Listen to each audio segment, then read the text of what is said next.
Kementerian Pelancongan Kebudayaan dan Alam Sekitar Sabah Kepkas sedia bekerjasama dengan Perbadanan Labuan untuk membangunkan industri pelancongan di antara Sabah dan wilayah Persekutuan Labuan. Menterinya Datuk Jafri Arifin berkata perkara itu dibincangkan dalam pertemuannya dengan pengerusi Perbadanan Labuan Datuk Seri Amir Husin, Timbalan Ketua Pegawai Eksekutif Pengurusan Perbadanan Labuan Ridwan Muhammad Ismail dan Wakil Kementerian Pelancongan, Seni dan Budaya di sini semalam. Beliau berkata beberapa program boleh dilaksanakan menerusi kerjasama itu termasuk mempromosikan Geopark Labuan dan Geopark Kinabalu serta pulau yang terdapat di Labuan dan Sabah. Selain itu, katanya usaha juga perlu dilakukan bagi mengetengahkan warisan sejarah Sabah dan Labuan, antaranya perkuburan Perang Labuan dan Tugu Peringatan Perang Kundasang. Katanya Lembaga Pelancongan Sabah, STB dan Labuan juga akan bekerjasama dengan Tourism Malaysia untuk membuat promosi pelancongan di Johor pada 22 hingga 25 Februari ini. Sementara itu, jumlah mangsa banjir di daerah Pitas terus meningkat pagi ini kepada 719 orang, mangsa membabitkan 236 keluarga. Setakat jam 9.30 pagi tadi, bilangan berkenaan bertambah berbanding 386 mangsa daripada 117 keluarga sehingga jam 8 malam tadi. Jurucakap Angkatan Pertahanan Awam Malaysia Sabah berkata 4 pusat pemindahan sementara PPS di daerah berkenaan sudah dibuka bagi menempatkan semua penduduk terjejas banjir. Dalam pada itu, jurucakap APM menasihatkan penduduk kampung khususnya di kawasan rendah atau berhampiran sungai agar sentiasa berwaspada berikutan keadaan cuaca yang tidak menentu ketika ini. Manakala seorang bekas pengurus kanan Sabah Electricity Sdn Berhad SESB dipenjara 11 bulan selepas mengaku salah atas 3 pertuduhan menerima rasuah berjumlah RM59,000 pada tahun 2017.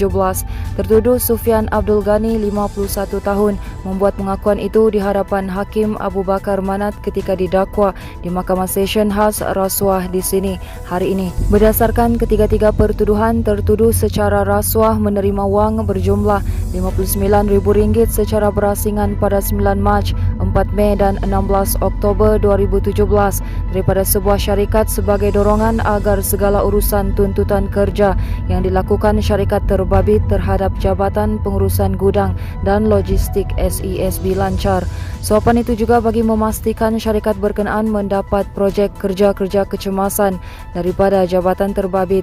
Tertuduh mengaku bersalah terhadap semua pertuduhan itu dan bagi pertuduhan pertama, dia dijatuhkan hukuman penjara 6 bulan bermula hari ini serta denda RM220,000 atau penjara 3 bulan jika gagal membayarnya.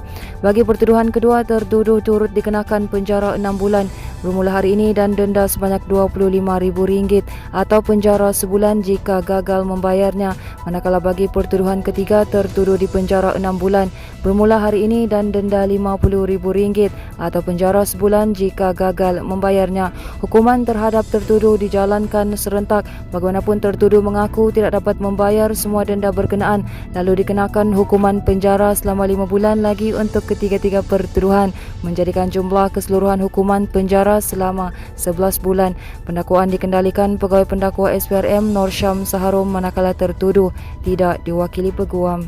Berita seterusnya, perintah berkurung di kawasan perairan 7 daerah dalam zon Selamat Timur Sabah S-Zone yang berakhir esok dilanjutkan sehingga 24 Februari depan.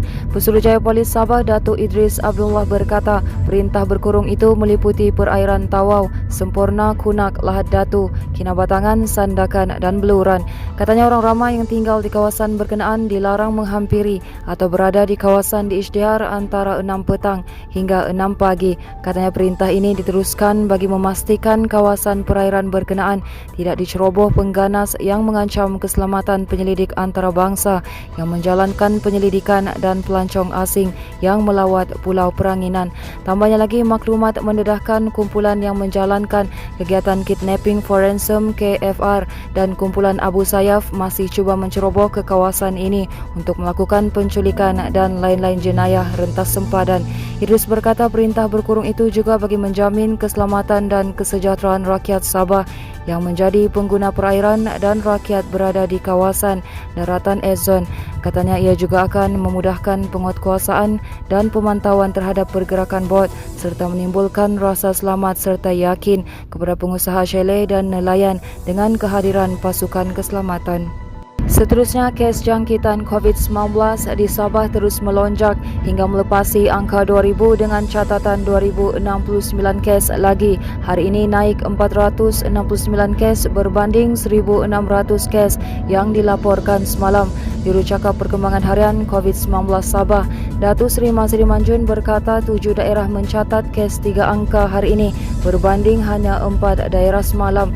Tambahnya hanya 3 daerah merekodkan penurunan kes baharu tetapi masih mencatatkan kes harian yang agak tinggi iaitu Sandakan, Putatan dan Tambunan. Sementara itu masih diberkata satu lagi kluster baharu institusi pendidikan diisytiharkan di Kota Marudu hari ini yang membabitkan Sekolah Menengah Kebangsaan Kota Marudu 2. Beliau berkata kes indeks ialah seorang pelajar perempuan tingkatan 5 berumur 18 tahun yang tinggal di asrama sekolah berkenaan.